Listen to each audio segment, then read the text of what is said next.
Boa tarde a todos, sejam bem-vindos aí à nossa palestra de encerramento do Seminário de Inclusão e da Sexta-feira Inclusiva, com o título Abordagem Construcionista Contextualizada e Significativa, Formação, Extensão e Pesquisa em uma Perspectiva Inclusiva.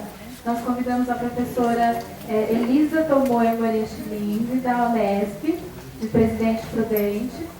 Ela possui graduação em licenciatura plena em matemática pela Universidade Estadual Paulista Júlio de Mesquita Filho, mestrado em engenharia elétrica pela Universidade Estadual de Campinas e doutorado em educação pela Pontifícia Universidade Católica de São Paulo. É livre docente em formação de professores para uma escola digital e inclusiva pela Unesp. Atualmente é professora adjunta da Unesp e coordenadora acadêmica do programa Rede São Paulo de Formação Docente. Queria agradecer a disponibilidade, e passar a palavra agora para a senhora. Obrigada, boa tarde. Gostaria de agradecer a todos por estarem aqui, principalmente a Aline, que foi me orientando na graduação e depois ao Voos, e hoje está fazendo doutorado já na USP. E parabenizar todos vocês por esse evento, que eu acho que deve ser um marco. Poucas universidades investem nisso, então eu dou os parabéns para a Universidade de Itajubá. Tá? Eu vou falar de uma abordagem que eu construí no meu período de doutorado. E aí essa abordagem ela foi crescendo e ela se consolidou agora, como uma abordagem que visa a inclusão das pessoas com deficiência. Tá? Mas antes eu vou falar de um pequeno histórico, por que eu fui trabalhar com as pessoas com deficiência. Todo mundo me pergunta, você tem alguém na família? Não tem nada disso. O que aconteceu é que eu participava de projeto de informática na educação, e aí eu comecei a ver a tecnologia como uma saída para as pessoas com deficiência. Aí eu tive também uma experiência na rede pública, onde eu sentia que a forma que eu trabalhava com os meus alunos não era uma forma interessante. A gente fala de fórmula de Bhaskara, mas pouco sabe. Quem aprendeu fórmula de Bhaskara aqui? Para que vocês usam a fórmula de Bhaskara? Para ensinar meu filho. Tá. Poucas pessoas sabem, Então, assim, eu lembro que a minha filha, quando ela era pequenininha, ela falava assim, mãe, hoje nós vamos pelos catetos ou pelas hipotenusa? Então, ela estava usando a fórmula de Bhaskara. Então, eu achava que a forma que a gente estava ensinando as crianças na escola estava errada, Então, começou por isso. E aí, eu, enquanto docente, uma pessoa com deficiência me procurou. Ela era uma pessoa totalmente independente, só que ela não conseguia aprender matemática na escola. O cognitivo preservado, muito inteligente, super autônomo, e não conseguia. Então, eu comecei a observar, a pensar, o que é que nós temos que mudar enquanto escola, enquanto universidade, para conseguir incluir essas pessoas, para que as pessoas, não só as pessoas com deficiência, mas para que todos tenham um ensino de qualidade. Então, eu fui fazer o meu trabalho de campo, eu falei assim, é fácil, eu vou lá, faço a minha pesquisa na CD, e se eu conseguir com as crianças com deficiência, eu consegui com todo mundo, Essa é a ideia que a gente tem a princípio das pessoas com deficiência, aquelas coitadinhas e tal. E aí, qual foi a minha surpresa? Que eles tinham um desejo de superação que era muito diferente das nossas crianças que estão hoje na escola e não querem saber de aprender. Então, unir isso, conviver com eles, faz a gente mudar também. Não são eles só que aprendem, mas nós também aprendemos muito. Eu, enquanto uma japonesa, dá para perceber, enquanto japonesa, eu ficava pensando assim, eu não conseguia dizer eu te amo, eu te adoro, e eles me ensinaram a fazer isso. E eu ensinava eles a aprender os conceitos disciplinares. Então foi uma troca muito grande. E nas salas que eu trabalhei com os alunos da segunda, terceira e quarta série na época, que hoje é terceiro, quarto e quinto ano, né? Tinha crianças, assim, em torno de 15 crianças, 15 pessoas, não posso chamar de crianças, que muitos já eram adolescentes, que estavam na sala com os mais diversos tipos de deficiência. Deficiência auditiva, deficiência intelectual, a maioria tinha deficiência física e muitos tinham deficiência múltipla. E aí eu falei assim, bom, então eu vou mudar a forma de trabalhar com eles, né? Eu não acho que deve ser desse jeito. E aí, os resultados alcançados foram uma evolução imensa na escrita, né? E eles descobriram a relação dos conceitos, o que eles estavam aprendendo com o que eles usavam na vida cotidiana deles. E eu não ficava falando, eu inverti, eu não ficava falando da fórmula de Bhaskara. Eu vivenciava o processo e formalizava, ó, isso daqui é fórmula de Bhaskara, isso daqui é sequência de Fibonacci. Então, assim, eu transformava a linguagem cotidiana na linguagem científica que a escola precisa fazer. Mas não falar do conceito para falar. Tem uma charge do Paulo Freire, que ele pega uma colher e enfia assim na boca com um monte de conceito para a criança e fala assim, come que vai ser bom para você no futuro. Né? Então nós mudamos isso. Eles vivenciavam um conceito e aí eu formalizava. A origem, a peculiaridade de cada criança, ela foi respeitada. Tinha uma criança que eles falavam para mim, Elisa, essa criança tem deficiência intelectual. Aí nós falamos, mas por quê? Né? Por que você fala que ela tem deficiência intelectual? Aí ela falou, mas é porque ela não sabe comer, ela não sabe se portar. Eu falei, mas vocês já mandaram algum assistente social para ver como que é a vivência dela? Aí eles perceberam que ela ficava presa dentro de casa. E que o único ser que ela imitava era o cachorro. E o cachorro comia no pratinho dele. Então ela botava o pratinho dela do lado e comia que nem ele. Então ela não tinha deficiência intelectual. Era a vivência que ela tinha, que era diferente da que nós tínhamos. Então tudo isso foi com a forma que nós começamos a trabalhar com essa abordagem construcionista, contextualizada e significativa. Construcionista por quê? Porque eu uso o computador para construir algo. Contextualizada porque eu parto de um contexto para começar a trabalhar os conceitos. E significativa por quê? Porque quando eu me deparo com o conceito, eu formalizo. Tá? E aí os nossos estudantes, eles tiveram uma relação com diversos materiais. Não era só com apostila, ou com caderno, ou com livro, mas eles buscavam na internet, eles assistiam vídeos, eles produziam vídeos, e aí eles tinham uma diversidade de materiais para trabalhar. Para vocês terem uma ideia, a professora, os alunos estavam na primeira série, que seria o nosso segundo ano, há 5 anos. E essa professora falou assim, olha, desses 6 não dá mais, acho que a gente tem que desligar da escola, porque eles não aprendem. B-A, ba, M-A, ma, macaco. E a criança não aprendia. Eu falei assim, você já viu o que ela sabe, né, o que eles sabem? Você já tentou ver com eles? E aí ela pediu para eles trazerem matérias de jornais, revistas que eles tinham e que eles sabiam ler. Aí chegou, eu lembro até hoje que eu estava na sala da diretora, a professora falou assim, lê para ela, Ju. E a menina leu assim, o mesmo Maluf de sempre. Quem trabalha com alfabetização sabe que é muito difícil, certo? Então, gente, eu tenho que rever a forma, porque eu limito algumas coisas nas minhas crianças e eu acho que eu estou fazendo bem. Mas será que é isso mesmo? Então, primeiro, eu falei que houve evolução na escrita. Ó, a primeira produção da criança ali, usando o Micromundos, foi, eu gosto do leão porque o leão faz né? Aí depois, com o tempo, não passou muito tempo, passou dias, ela escreveu uma história. Vocês entenderam? E aí, ó, aqui é um depoimento da própria criança, ó. Antigamente, na hora, parecia que eu sabia essa divisão. Mas depois parecia que tinham passado uma borracha na minha cabeça. Eu acho que todo mundo vivencia isso, né?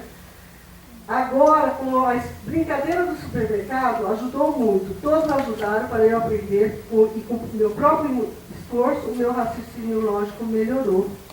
Então, gente, vocês começam a imaginar que com uma brincadeira de supermercado, dentro de um contexto que está na vivência da criança, nós brincamos com eles, em pouco tempo, eles, no mesmo dia, eles fizeram o cálculo, somaram números decimais e só uma criança errou das 15. Por quê? Porque tinham sentido, porque eu tenho que somar isso. Tinham sentido fazer a subtração. Tinham sentido fazer a divisão. Nós fizemos depois a brincadeira do supermercado, a brincadeira da feira. E aí o menino estava vendendo cavalinhos. E ele falou assim, olha gente, vou fazer uma promoção. 3 cavalos por R$5. E cada cavalo custava R$1,50. Saiu todo mundo correndo para comprar os cavalos. Falei, opa, vocês pararam para pensar? Né? Multiplica 3 cavalos por R$1,50. Ah, dá R$4,50. Então, que promoção é essa? Aí eles começam a falar, João, você é burro, você quer enganar a gente. Então, com isso, eles foram aprendendo todas as operações matemáticas dentro de uma vivência. E aí eu ia formalizando, ó, isso aqui é divisão. E aí, com a outras, não quer dizer que ficava só na brincadeira. Bom, então vocês entenderam o que é uma divisão, o que é uma multiplicação. E aí eles começavam a fazer os exercícios no caderno, quando chegava na formalização e na generalização do conceito. Certo? E a mudança no currículo. Quando que você abre uma gaveta na sua vida e fala assim, ó, hoje eu vou ver só português. E vou ver oração subordinada. Hoje eu vou ver só matemática. E vou ver fórmula de Bhaskara. Hoje eu vou ver só química. Então não existe isso na vida da gente. Existe? A gente vive todos esses conceitos, mas de forma não linear. A gente vai vivendo. Então, o currículo, ele não pode ser um currículo linear que eu vou abrir cada coisa e vou trabalhar. O currículo ele tem que ser um balizador. E em cima disso, quem é a professora aqui da rede? Por favor. Você dá aula há quantos anos? 24. O quê? O ensino fundamental. Você sabe exatamente o que você tem que trabalhar com ele, né? Depois de 24 anos, se você falar que não sabe, eu acho que aí você, posso dizer que você tem que... E você? Quem é mais que falou aqui? Vamos lá. 6 anos. Aonde?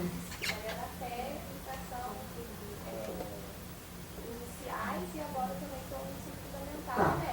E você sabe exatamente o que você tem que trabalhar com eles, não sabe? Ou você ainda tem dificuldade para saber? Todos os conceitos, né? Os conceitos, eles estão ali.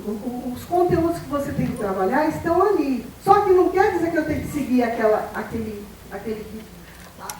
sequência linear.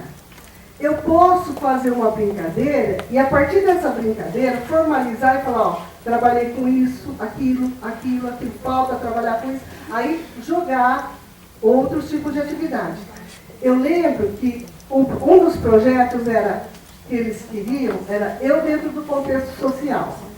E aí a professora falou assim para mim, Elisa, eu estou preocupada, porque a maioria tem descendência negra e se nega a assumir isso, porque era eu dentro do contexto social e eles tinham que ver qual era a origem deles. E aí eu falei assim, bom, aonde que os negros se sobressaem? Né? Futebol.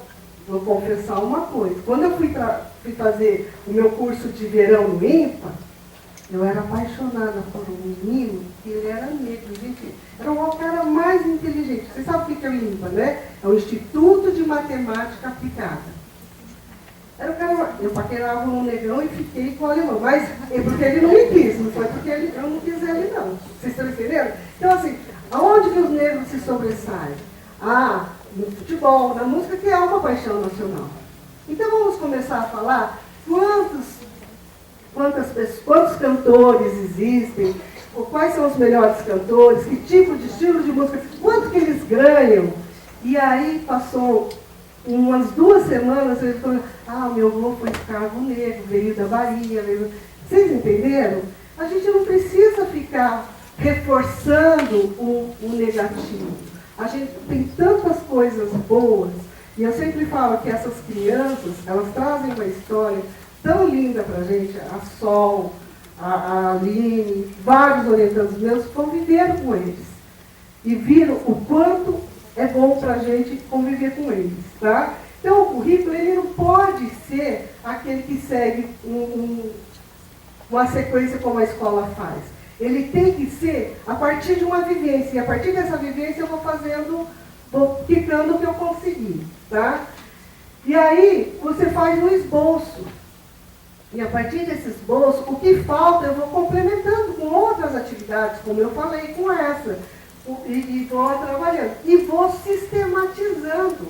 Porque na hora que eles começaram a ver quanto que eles ganhavam, eu falei assim, gente, isso é percentual, isso é porcentagem, isso é não sei o quê. E eles foram entendendo. Tinha um aluninho, sim, que os pais abandonaram, o pai abandonou, ele ficou com a mãe. O pai, inclusive, era descendente de japonês. E ele era todo assim, tinha artrogrifose, né? E aí, ele queria saber do Japão, porque quando ele foi ver as origens dele, e aí ele começou a falar assim, não, porque a renda per capita no Japão é tanto, o espaço físico per capita, a professora da 4ª série começou a me cutucar, Elisa, eu não sei o que é isso. Eu falei, calma, vamos pedir para ele explicar o que é isso, né? Então é quanto que a pessoa, a média que eles calculam, de quanto se ganha ali. Então tudo isso ele foi ensinando para a própria classe. E aí quando a professora foi ver, ela falou assim, nossa Elisa, nós cumprimos o currículo e muito mais. Né? Então é isso. O currículo ele é construído no cotidiano e ele não é definido a priori. Eu só tenho uma base do que eu sei, o que é que eu tenho que trabalhar com eles. Tá? Bom, a partir disso, nós trabalhamos com os projetos. Na 2ª série, que hoje é o 3º ano, os animais. Na 3ª série, eles queriam saber por que eles eram deficientes. Esse era o projeto. Tá? Então, era o deficiente, e na 4ª série, eu no contexto social, porque tinha uma menina, que ela era negra, e que ela tinha deficiências múltiplas. E ela falou que ela queria se entender dentro do contexto, porque ela sofria preconceito 3 vezes, por ser mulher, negra e uma pessoa com deficiência. Certo? Então, eles mesmos definem qual é o tema que eles querem trabalhar. Então, a estratégia que eu uso para trabalhar com abordagem construcionista contextualizada significativa é o desenvolvimento de projetos, trabalho com projetos. Tá? Bom, aí, um dia um aluno chegou para a professora e falou assim, professora, a gente não vai ter mais aula, a gente vai brincar agora todos os dias? Ela ficou apavorada. Aí eu falei assim, então tá, vamos fazer o seguinte, você formaliza com eles no quadro, é que aqui não dá para enxergar direito, formaliza quais conceitos eles já trabalharam. E ali as próprias crianças pontuaram tudo que eles tinham trabalhado. E aí, depois que eles pontuaram tudo que eles tinham trabalhado, a menininha fala, pesquisar é muito importante, porque você busca informações sobre assuntos em vários lugares. Antigamente eu tinha que saber só o que estava no livro. Vocês viram a diferença? Então, assim, eles viram que eles tinham coberto todos os conteúdos programáticos e foram além. Tá? Bom, aí a mudança, se eu trabalhar desse jeito, tem tem razão de ser de eu fazer aquela avaliação escrita, que eu quero que ele me devolva o que eu dei para ele? Não, né? Então eu tenho que mudar a forma de avaliar. Eu não posso continuar avaliando do mesmo jeito. Então o que eu faço? Eu comecei a trabalhar com avaliação individual e observar quais são as expressões, não só pela escrita, verbais, tá? Escritas, e outras produções. Eles produziram uma peça teatral. Eu lembro que na peça teatral, quando tinha um aluno na 4ª série, a mãe batia muito nele, porque ele falava... Então a mãe tinha vergonha, e ela batia muito nele. E aí, quando eles começaram a fazer a peça teatral, eu dentro do contexto social, eles queriam falar sobre o descobrimento do Brasil. E ele queria ser o padre que rezou a primeira missa. Aí todo mundo, mas professora, ele não sabe nem falar. Ué, ele quer, vamos deixar. Ele fez uma pesquisa na internet, como que foi a primeira missa. Ele decorou todo o roteiro, ele fez o roteiro. E aí, nos dias do ensaio, eu lembro que a mãe dele ficava lá no fundo. Aí, depois ela começou a vir para frente, para frente, para frente, para frente.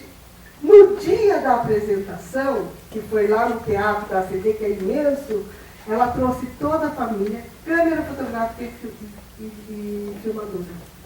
E quando ele desceu, ela abraçou ele e falou assim, meu herói. E é isso que a gente precisa. A gente não precisa de uma escola para falar que a criança é burra, que a criança tem problemas familiares, que a criança tem dificuldade de aprendizagem. A gente precisa de uma escola para mostrar o potencial dessas crianças, o que elas podem, né? E aí, eu não vi só a evolução cognitiva dessas crianças. Eu vi uma evolução social, política, afetiva e emocional. Elas começaram a acreditar nelas, elas começaram a demonstrar o sentimento dessa mãe com essa criança, e assim por diante. Tá?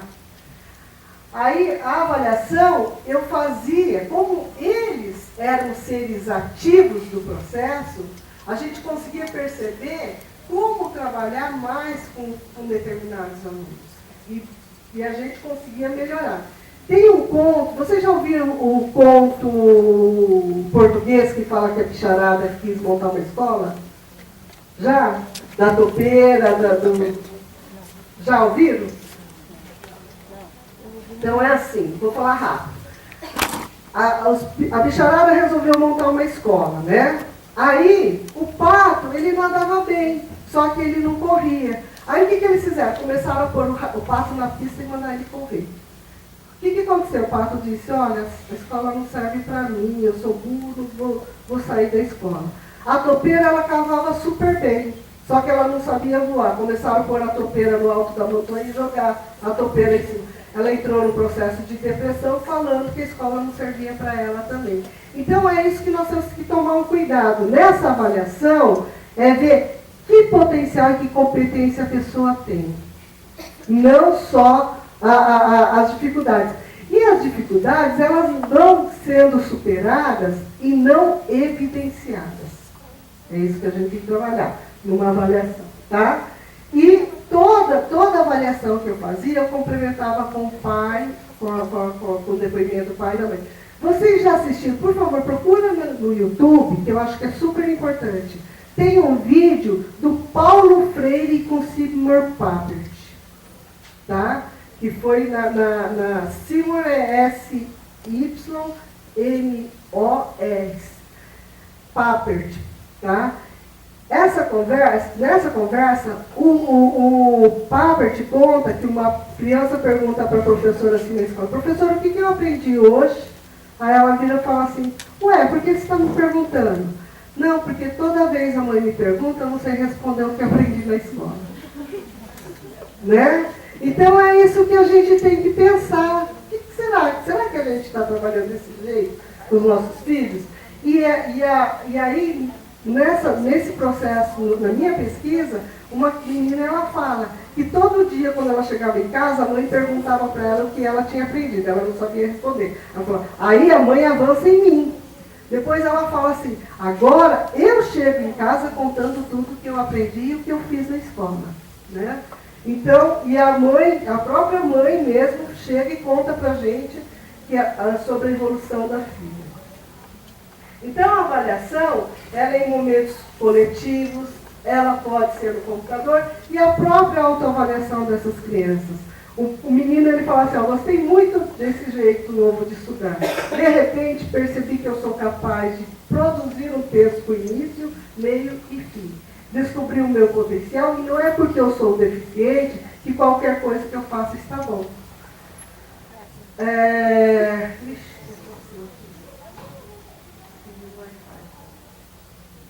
Eu posso fazer coisas com qualidade. E aí, quando eu fui no próximo ano no Teleton, esse menino passou super bem. E aí ele foi para a escola pública. E aí o que aconteceu? Ele foi reprovado e deixou a escola. Tá? Então, é muito triste tudo isso, porque essa é a nossa realidade, né? E o uso da tecnologia, gente, a gente erra muito quando a gente quer usar a tecnologia, porque a gente usa a tecnologia como um fim, não como um meio. A tecnologia, ela tem que ser para eu pesquisar, para eu fazer um cartaz, para eu fazer um texto, mas ela não é o fim, eu não tenho que aprender a tecnologia, eu tenho que usá-la. Tem muita gente que não deixa, né, principalmente no meu estado, eles proíbem as crianças de usar o WhatsApp, gente. Eles proíbem a criança usar, o celular. Eu tenho uma disciplina que está saindo agora no jornal, que nós fizemos na minha disciplina da pós. Os meus orientandos, eles criaram um aplicativo para as crianças construírem aplicativos para ensinar determinados assuntos, certo? E se eu pegar isso para uma criança, criar um aplicativo para ensinar, por exemplo, vou pegar um tema lá de biologia, quais são os gases, né? Ou quais são as épocas do ano. Então, qualquer coisa, criança, para ela criar esse aplicativo, para ensinar as pessoas sobre determinado assunto, ela vai ter que pesquisar, ela vai ter que escrever, ela vai ter que pôr figuras. Então, tudo isso é uma produção, tá? Então, a gente tem que rever, tá? Então, a tecnologia é para a criança produzir. E ela pode também resolver problemas. Eu usava uma linguagem de programação, eu sou professora de programação, tá? E aí, quando a pessoa tem que ensinar o computador a raciocinar, o que ela faz? Ela tem que raciocinar, minimamente. Ela tem que pensar logicamente. Ela tem que fazer uma estrutura. Então, isso é muito bom, porque desenvolve raciocínio lógico. Né? E buscar as informações, trocar as informações. Isso é muito importante. Agora, é muito complicado, porque a Elisa, eles vão querer brincar, eles não vão querer trabalhar. Gente, eu tenho certeza. Eu já fui para Belo Horizonte, já fui para várias escolas. Se você propõe um desafio, um trabalho para as crianças, elas constroem para você. Agora, mas você acha que eu entendo celular? Eu tenho 2 celulares aí, iPhone, não sei o quê. Né? Eu não sei usar. Quando eu preciso, eu chamo a Sol, chamo o Eric, chamo a Fabi, chamo todo mundo. Porque os nossos alunos sabem usar a tecnologia. E por que uma sala de aula não pode ser um momento de troca? Eu trabalho com saber, porque eu sou especialista na área, e o meu aluno desenvolve material com a tecnologia. Tá? Então é isso. E aí, usar a tecnologia para as crianças, ela possibilita com que as crianças sintam o seu potencial, a sua capacidade. Né? Vamos ver assim, eu trabalho com uma pessoa que não enxerga. Eu tenho um leitor de tela e um sintetizador de voz. Ele vai ter acesso ao mesmo material que todos os outros. Eu tenho um celular que o meu aluno pode construir um aplicativo para ensinar determinada coisa. Todos os amiguinhos deles vão usar e vão achar aquilo o máximo. Ou um aluno, ou um grupo de alunos, e é assim que eu faço. E se eu erro, no papel, se eu erro, o que acontece? Eu já briguei, quase saí no estado, não estou mentindo, eu sou muito fina, não bato em ninguém, né? Mas teve uma professora que, porque a minha filha errou, ela arrancou a folha do caderno da minha filha. E eu fui lá perguntar para ela, mas por que você arrancou a folha do caderno da minha filha? Ah, porque estava errado e ela estava feio. Eu falei assim, gente, mas o erro faz parte da aprendizagem. É com o erro que a gente pode olhar e ver, né? Mas para a criança com deficiência, quando vai fazer no papel, é muito mais penoso. E quando ela faz no computador, não fica a marca da deficiência dela, né? E permitiu uma avaliação do professor sobre a capacidade intelectual da criança. Por quê? Porque se ela tem acesso ao conhecimento, à informação, e ela transforma aquilo em conhecimento e eu consigo avaliar, você está entendendo? Então, eu estou dando uma oportunidade igualitária para todos, né? A pessoa que não enxerga, ela tem que saber braille. Se ela não sabe braille, ela pode usar esse aplicativo, o leitor de tela e o sintetizador de voz para ter acesso. E aí ela pode me dizer o que ela compreendeu daquilo, né? Então, isso a gente pode também nos permitir ver do que a criança é capaz. Então, aqui eu só trouxe para vocês ilustrarem, ó. Essa menininha, ela foi uma das meninas da minha pesquisa. A mãozinha dela era desse jeito. Então, quando ela produzia no papel, se eu falasse que ela tinha 12 anos e que ela produziu isso, o que vocês iam dizer para mim? É uma pessoa com deficiência, certo? Se eu falasse que ela...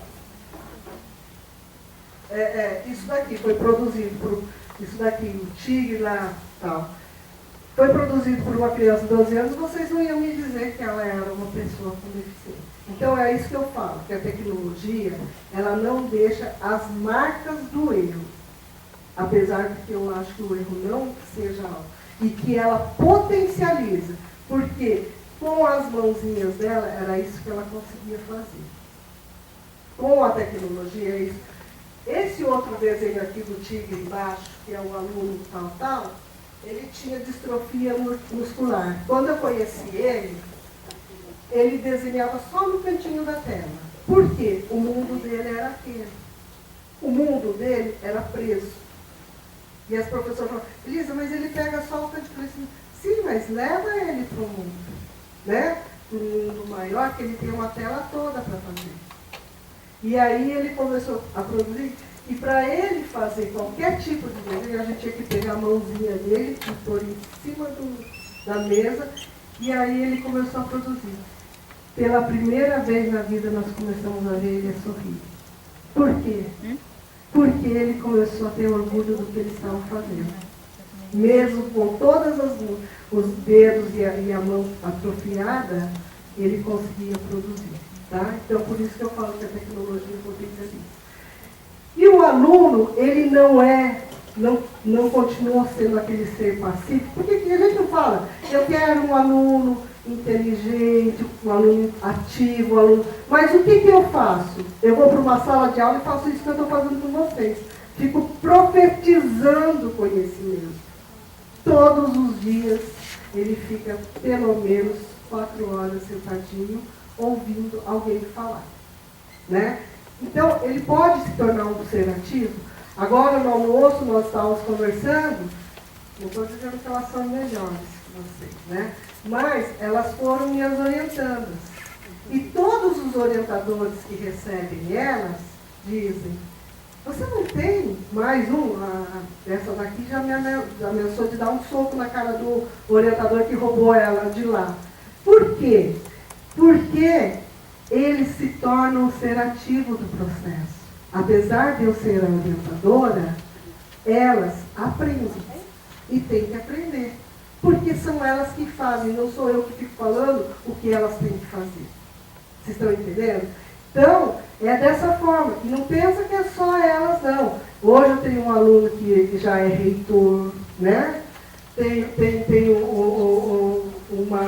vários alunos que já passaram em concurso. Estava falando, tinha 2 alunas gêmeas. Posso contar? Vou te expor um pouquinho, tá? Tinha 2 alunas gêmeas que uma professora falou para mim assim, ó, não quero mais orientar essas meninas. Elas são muito burras. Ponto. Elas estavam no primeiro ano de faculdade e eu estava retornando meu doutorado. Aí eu peguei as 2. Uma hoje é professora da Universidade Estadual da Bahia. Tá? Ganhou vários prêmios. Ganhou bolsa da Ford Foundation, que não é fácil ganhar. A Aline,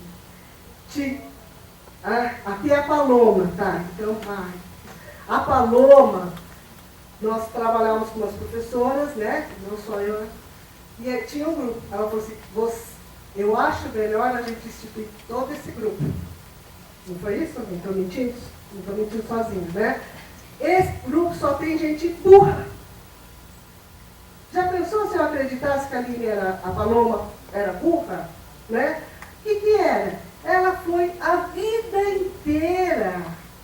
inteira dirigida. Como é que da noite para o dia eu quero que ela se torne uma pessoa autodirigida? Só que elas brigam comigo, eu jogo elas no fogo, aí elas aprendem. Então é assim. Vocês estão entendendo? Por isso que, de forma alguma, não existe uma pessoa burra e uma pessoa inteligente. Existem pessoas estimuladas e pessoas desestimuladas. Existem pessoas ativas e pessoas retroativas. Que tipo de aluno eu quero? Ativo. Certo? E aí eu tenho que pensar no meu comportamento enquanto professor. Eu sempre falo para elas, eu falo para as minhas filhas, é muito mais fácil eu pegar, em 2 minutinhos eu pego o seu sapatinho e põe lá no sapatinho. Mas eu tenho que gritar todos os dias com você para você guardar o seu sapato no sapatinho. Porque um dia aquilo vai entrar, não é possível. Então, é isso que nós temos que fazer, com que os nossos alunos façam. Tá? E hoje, assim, cada um tem que descobrir os seus desejos pessoais. A Aline é boa nisso, a Sol é naquilo, a Gabi é naquilo, como que é seu nome? Você é atrás da Paloma. Oi? A Cibele. Cada um tem um potencial, gente. Eu não tenho que ser igual a ninguém. Eu tenho que ter um grupo que complementa o meu potencial. Certo? Ninguém é completo. Quem sabe fazer tudo aqui? Ó, gente, além de pesquisador, eu sei cortar meu cabelo, fazer uma comidinha gostosa. Mas, oi? Pão de queijo, faço um bom pão de queijo. Apesar de não ser mineira. Mas então, gente, eu tenho um monte de coisa que eu tenho muita dificuldade, muita deficiência. E isso é natural. Vocês acreditam que quando eu tinha quando eu comecei a ir para a escola, né? Eles achavam que eu tinha efeito retardado? Por quê? Porque quando eu começava a fazer um buraquinho, a minha prima vinha me beliscava, eu continuava fazendo buraquinho. Depois disso, quando eu terminava o meu buraquinho, eu lembrava que ela tinha me beliscado, eu ia lá e batia. Então ela é feita retardada. Certo? Aí todo mundo achava, não, ela tem, coitadinha, se desse para misturar com essa prima que é inteligente, que escreve, fala outras línguas fluentemente, nem em português eu falo muito bem, coitadinha, ela poderia ser uma boa aluna, né? Então eu tinha... e eu acreditei nisso, a vida inteira. E sabe aonde que eu ia para ouvir que eu era boa? No meu dentista. Eu acordava 5 horas da manhã para ir no dentista, porque ele falava assim, nossa, você é muito inteligente, você é muito bonita, você é muito... Nossa, eu me achava, apesar dos meus dentinhos todo podre, né, porque eu tive problema, eu tive que tomar muito antibiótico, o meu dentista me achava linda. Então era lá que eu queria ir. Então por que a escola chega para as crianças e fala, nossa, ela é difícil, ela não sei o que, ela não sei o que, eu não quero ir para a escola. Né? Então, assim, eu tenho que mostrar qual é o potencial e mostrar qual é a habilidade, qual é a competência desse aluno. Eu não posso ficar trabalhando em cima da deficiência dele. A deficiência, ela não tem que ser evidenciada, tá? Bom, aí isso daqui, ó, foi tudo construção dos alunos, no computador, usando micromundos, usando Word, usando Paintbrush. Então, coisas muito simples, que não são difíceis e que a gente permite que o aluno construa. Eles chegaram a escrever cartas. Bom, aí eu retornei para a Unesp e veio uma aluna me procurar, a Rita, né? Todo mundo aqui conhece a Ritinha, vindo a nossa mascotinha. Ela veio e falou assim: Elisa, eu queria aprender com você. Eu soube que você fez um doutorado com pessoas que nem eu. Ela não fala assim, tá? Não é? Ninguém entende. E aí, você pode trabalhar comigo? E nós começamos a trabalhar. Então, nós começamos com os projetos de extensão. Tá? E aí, nós construímos um grupo de pesquisa. Como a Aline construiu. Quando que você começou a construir o grupo ali, Paloma? Fala, Paloma, difícil. 2000 há 2 anos. Em 2002, nós construímos o nosso grupo. Tá? Então, é uma história longa, né? E nesse grupo, o que nós começamos a ver? O que é inclusão? É o meio pelo qual a escola e a sociedade, né, buscam valorizar as diferenças das pessoas. Não é reconhecer nem aceitar. O difícil é valorizar, tá? Reconhecendo as habilidades e reorganizando a minha estrutura, né? Como que eu trabalho com as crianças. Utilizando os mais diversos recursos. Entre eles, que nós usamos, foi a tecnologia, né? Para o afloramento dos estudantes público-alvo da educação especial. Tá bom? Então, esse é o princípio da inclusão.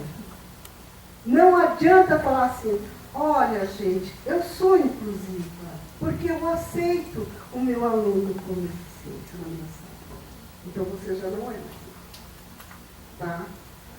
Então, assim, olha, gente, eu sou... Todo mundo fala assim: Elisa, como você é boazinha, que lindo a sua pesquisa, porque você trabalha com as pessoas com deficiência. Então, gente, vocês não sabem o bem que essas pessoas fizeram. Vou contar só uma historinha rápida. Quando eu comecei a fazer pesquisa com essas crianças no ACD, a cada dia eu ia me encantando, eu ia aprendendo a mudar a Elisa enquanto uma pessoa afetiva, social, política, e fui mudando.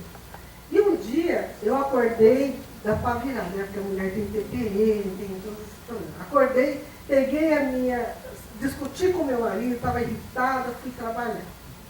Cheguei lá, comecei a trabalhar com as crianças, comecei a olhar, comecei não sei o quê. Aí fui comer lá no restaurante, vi um pai, porque lá na UCD não tem só o setor escolar, onde só tem crianças bonitinhas, saudáveis.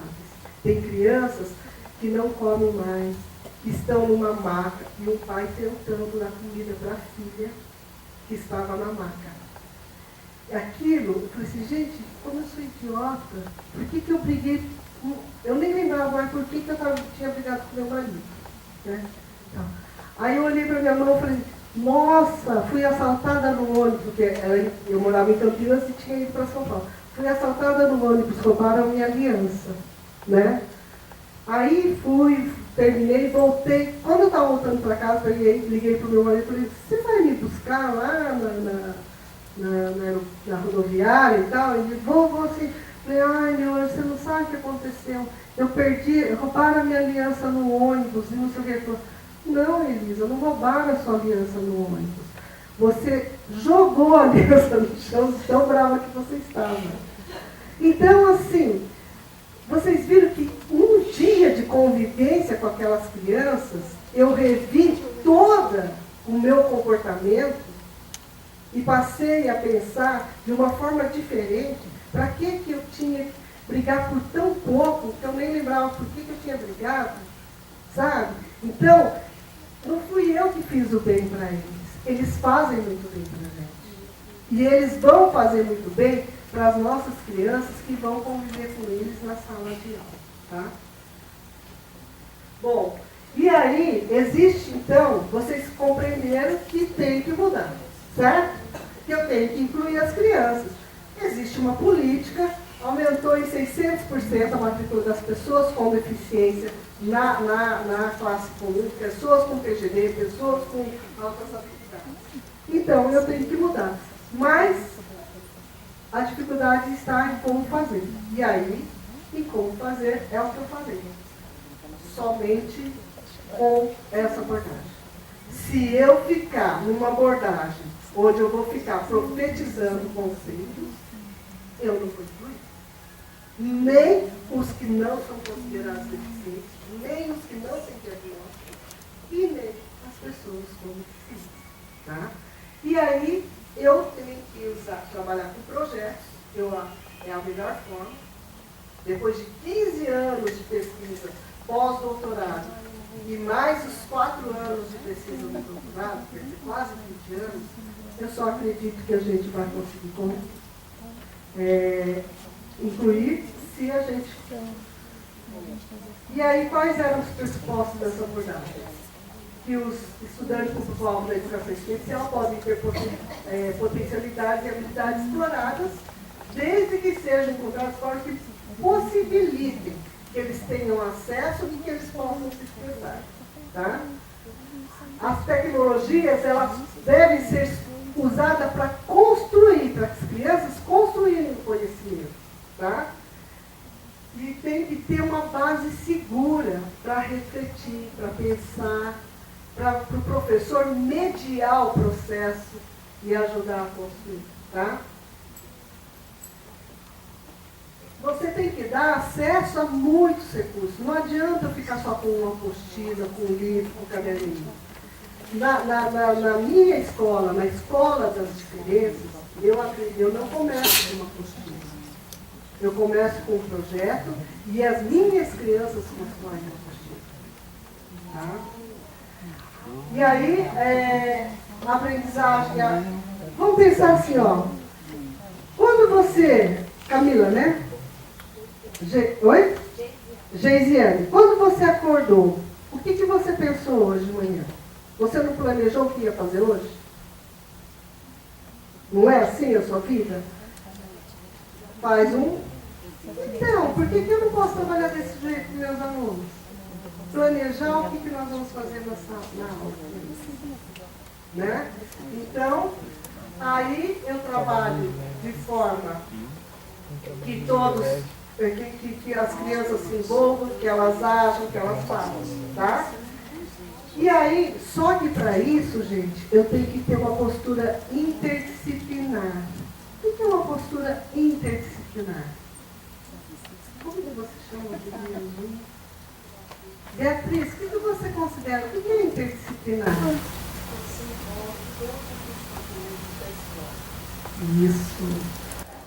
Isso é quando você envolve todos os conteúdos da escola, é multidisciplinar.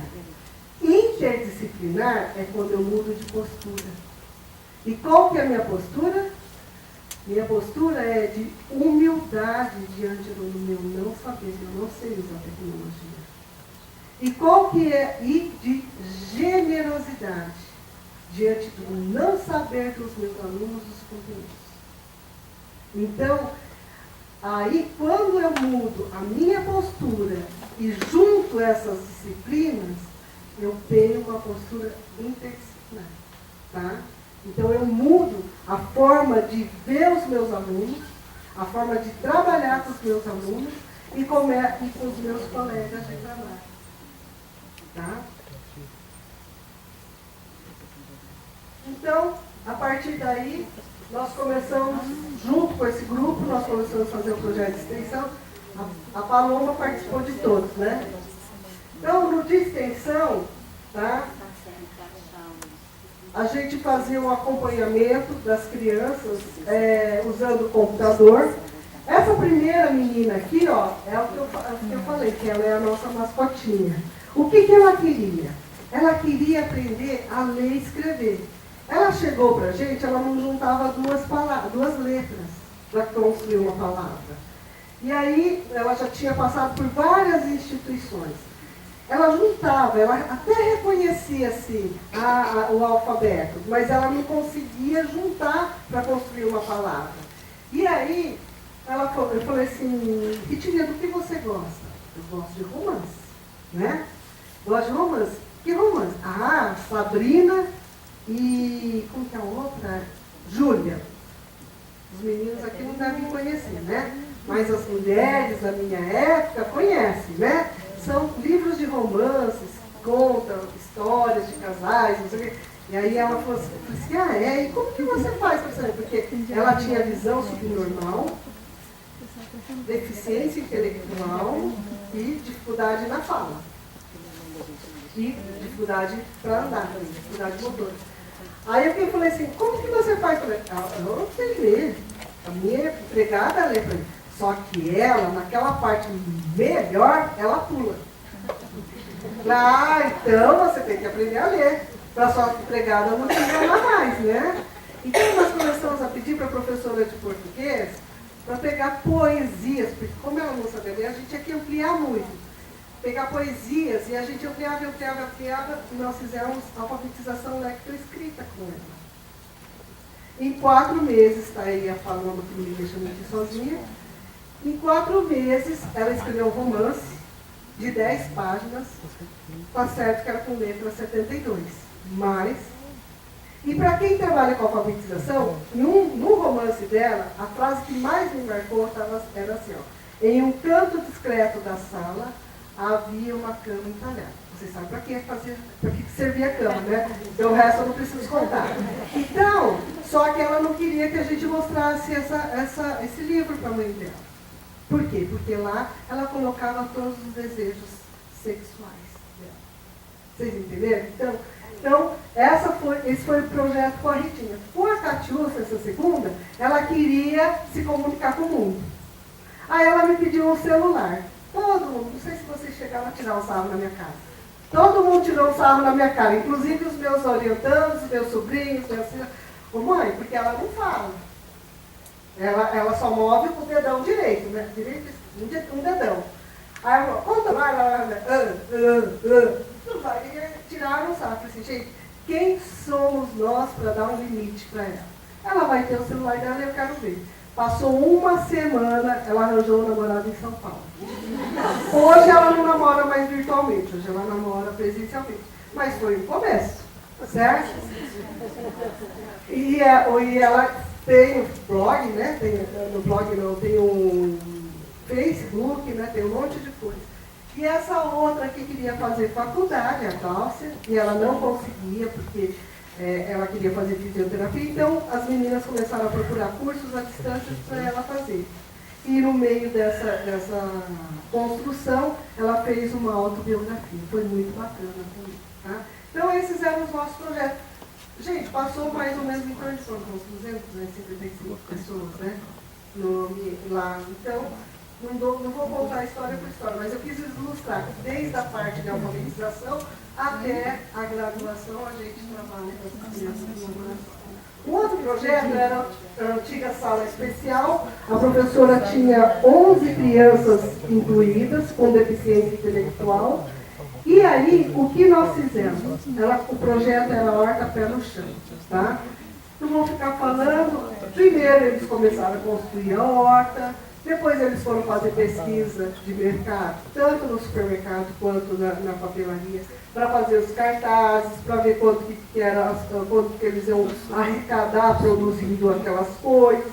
Começaram a vender no bairro as coisas. Então, gente, se eu mostrasse só a atividade de baixo e perguntasse para vocês que tipo de deficiência essas crianças têm, vocês iam adivinhar? Que era intelectual? Então, né?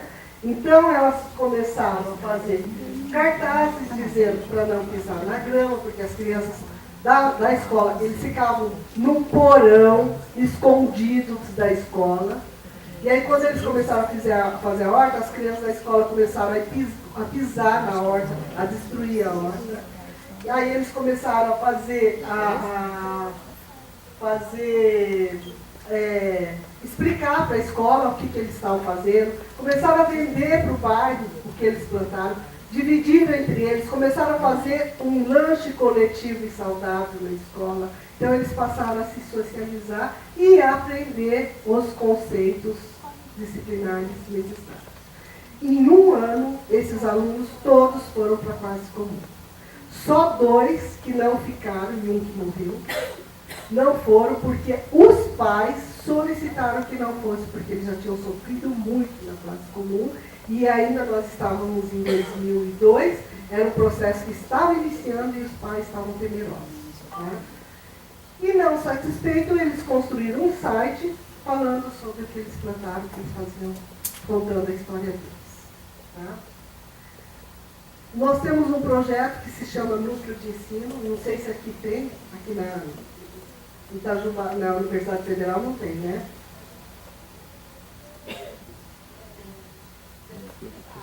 Tá. Então, o Núcleo de Ensino é um projeto que a universidade faz e que nós vamos para a escola formar os professores. Nós trabalhamos diretamente com os professores. Fazemos formação, fazemos o trabalho lá. Tá? Temos também o projeto que aí a Paloma, a Sol, né, participou, é o projeto Rivete, que vocês podem fazer. A Paloma disse que tem vários alunos do curso de computação, né? Então eles implementaram softwares, acabou o projeto, tá?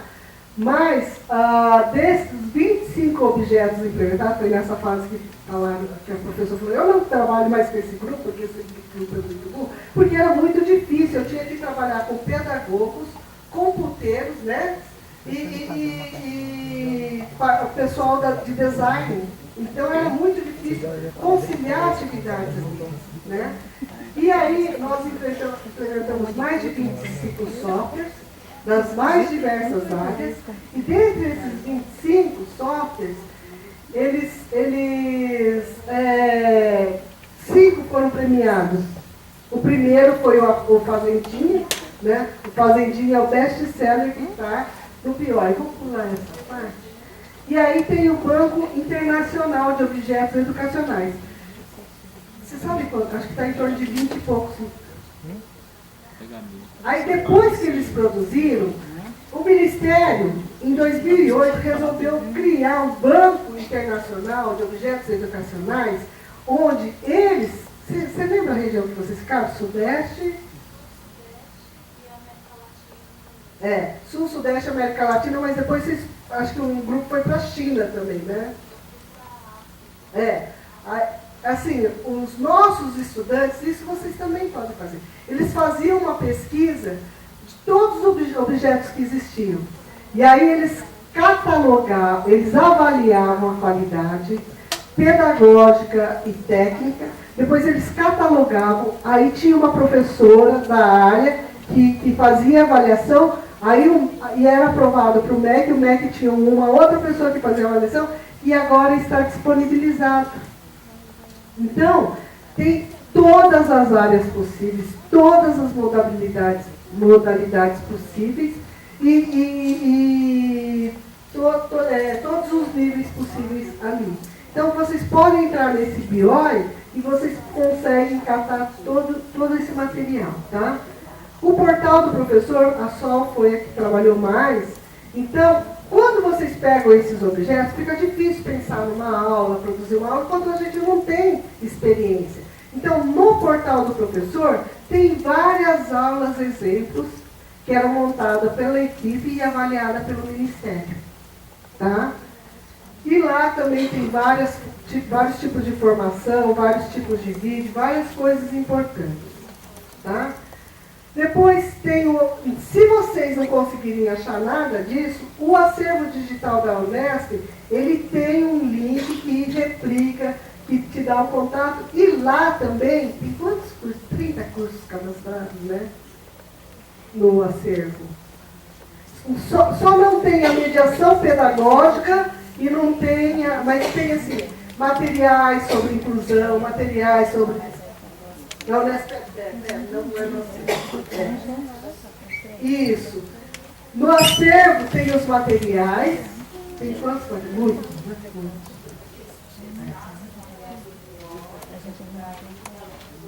Isso. E aí, se vocês entrarem na Unesp Aberta, tem cursos que usam esses materiais do acervo. Tá? Bom, E aí tem um programa institucional, você tem esse programa aqui, Bibi? Então, onde a gente consegue uma bolsa para os nossos orientandos ir trabalhar diretamente dentro da escola. Tá? Aqui eu tenho um projeto com 45 alunos, mas da área de educação inclusiva, nós temos 10 alunos envolvidos. Tá? Aí tem o PROESP, você estava na época do PROESP? Não, né? O PROESP é um projeto que nós fizemos para a CAPES, e aí nós conseguimos 8 bolsas de mestrado e 2 de doutorado. Tá? E tem um livro, desculpa, Aline, mas eu vou mandar para você, eu ia trazer o livro para vocês que as meninas produziram, mas eu esqueci, tá bom? Eu tenho um livro publicado. E aí, então, com toda essa experiência que nós construímos na extensão, né, na pesquisa, na docência, nós começamos a pensar em extrapolar para formar as pessoas. E é isso que eu questionei a Aline hoje.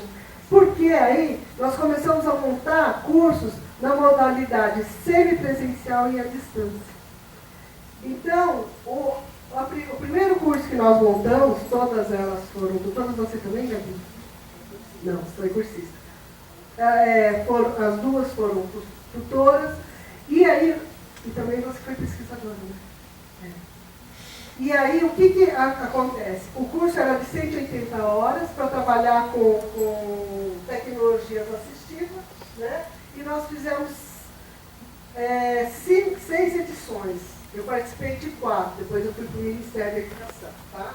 Fui trabalhar como coordenadora de políticas. E aí, nós formamos 246 turmas, com aproximadamente, em média, 20, 25 alunos, né? 25 cursistas. 5.832 cursistas foram certificados em 25 estados. Tá? E aqui, assim, está as cores de todos os estados que nós trabalhamos. E é muito legal. Toda vez que eu vou dar uma palestra, não sei se aqui teve alguém que fez esse curso de tecnologia assistiva. Então, toda vez que eu dou uma palestra, tem um aluno, e eles me reconhecem, a gente conversa muito. E eles falaram que gostaram muito do curso. Bom, depois nós fizemos o curso do eixo articulador, porque o que eu falo? O que acontece? As disciplinas são de inclusão. Eu não acho certo isso. Tá? Não deve-se ter uma disciplina de inclusão. Você tem que ter as disciplinas de didática, as disciplinas de didática de alfabetização, didática de matemática, certo? E a disciplina de inclusão, ela tem que ser um eixo articulador para você mudar a sua prática. Tá? E aí nós fizemos isso no curso de pedagogia, que a Gabi foi aluna, e que agora ela está no doutorado, e ela vai trabalhar nesse curso. Né? E nós formamos mais ou menos, né, quer dizer, começou com 1.350 vagas, mas nós formamos mais ou menos 1.000 pessoas. Tá? Eram 27 turmas, 21 unidades, né? E a gente trabalhou com todas as áreas, mas não com a inclusão, e sim como incluir essas pessoas. Tá? E o último projeto, a Gabi era audiodescritora e revisora, e a Sol era design educacional. Aqui vocês trabalham com design institucional, né? Por que a gente fala design educacional? Porque nós queríamos trabalhar em cima dessa abordagem, construcionista, contextualizada, significativa. Então tinha que ser alguém que entendia muito bem da parte pedagógica. Tá? E aí, o que nós fizemos? Nós montamos 6 cursos das áreas específicas, deficiência auditiva, intelectual, física, visual, né? TGD e altas habilidades. Além disso, tinha aproximadamente 100 vagas para cada área e mais 1.000 vagas para a área de inclusão. Isso era um projeto com o governo do estado. Das 1.600 pessoas, nós finalizamos agora, que era para 360 horas, o curso de educação inclusiva. que era para os professores da classe comum e os gestores, supervisores. E aí, desses 1000 cursistas, nós formamos, já finalizou. Tem alguns que ainda ficaram doentes, tiveram doenças graves, problemas. Então, nós já formamos, já entregamos, já certificamos, quer dizer, vamos certificar aproximadamente 900 cursistas. Então, o índice de evasão, porque teve reprova também, né? Foi 871. O índice de evasão está em torno de 8%. Tá? Então, eu vou mostrar para vocês a avaliação que não foi feita por nós, mas sim pelos próprios tutores e cursistas, né? Então, assim, ó, o número de matriculados e os percentuais, né? Eu vou passar direto. Então, ó, o índice de satisfação dos cursistas, tá? Está em torno de 90%. E eu não vou falar das lições, que elas são muito... E assim, gente, nessa apresentação dos TCCs, eles mandam representante da secretaria para assistir a apresentação.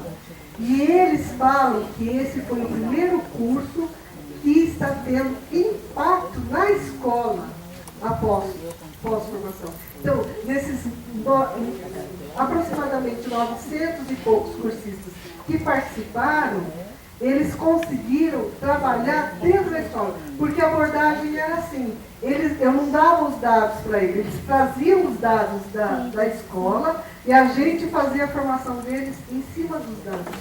E aí, no final, eles fizeram o trabalho acadêmico, eu não chamo de trabalho de conclusão, o trabalho acadêmico em cima desses dados que eles tiraram. Tá? Bom, então, os projetos já, com esses projetos todos que eu mostrei, desde extensão até essa formação, nós temos em torno de 18 pesquisas de mestrado que já foram orientadas e uma de doutorado que finalizaram. Veja, o nosso programa ele é muito novo, ele começou em 2020. E agora, nós temos, Elisa, né, fora o grupo, que tem outros professores.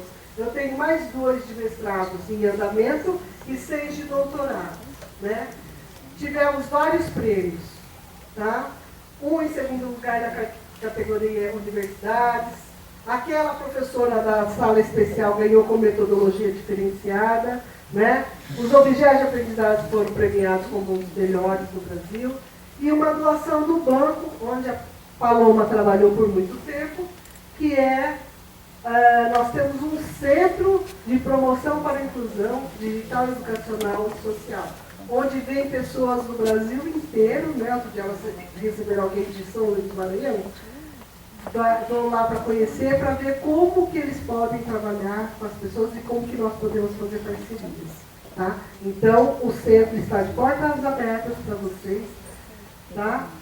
E aí, essas conquistas da inserção das pessoas com deficiência no mundo do trabalho, na classe comum, né? Formação de professores, vocês viram, mais de 5.000 hoje, com esses outros, vai dar em torno de 6.000 professores formados, né? E a apresentação dos trabalhos e a inclusão das pessoas na classe comum. Tá? As considerações é que eu não vou dizer que não existem dificuldades. Existem muitas dificuldades. Mas as dificuldades, elas são superadas pela própria abordagem. Tá? Por quê? Porque a gente consegue realizar os sonhos dos nossos estudantes e dos nossos filhos. Tá? E dos professores e dos gestores. E a gente vê isso como uma oportunidade, essa abordagem. Que ela deve ser considerada, né, por gestores e professores comprometidos. Eu nunca chego numa escola e falo, ó, vocês vão fazer assim. Mas vocês querem mudar? Vai dar trabalho. Pelo menos nos primeiros 3 meses, os professores se sentem sem chão. E depois, né, aí eles conseguem visualizar uma metodologia ativa e um ensino de qualidade para todos. Né, e uma cultura inclusiva. Os avanços, eles não são muitos. Vocês viram que foram 20 anos quase de trabalho, né? Não são muitos. Mas a gente aprende a valorizar tudo que tem de bom. Que nem eu falo para o ó, curte a vida, né?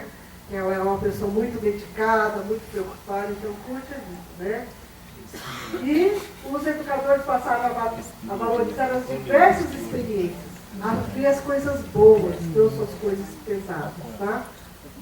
Tanto nas escolas públicas, quanto nas particulares, em todos os lugares que nós vamos, tá? E essa mensagem é uma história que nós construímos, todos os meus discentes, né? Que representa o que nós fizemos ao longo desses anos.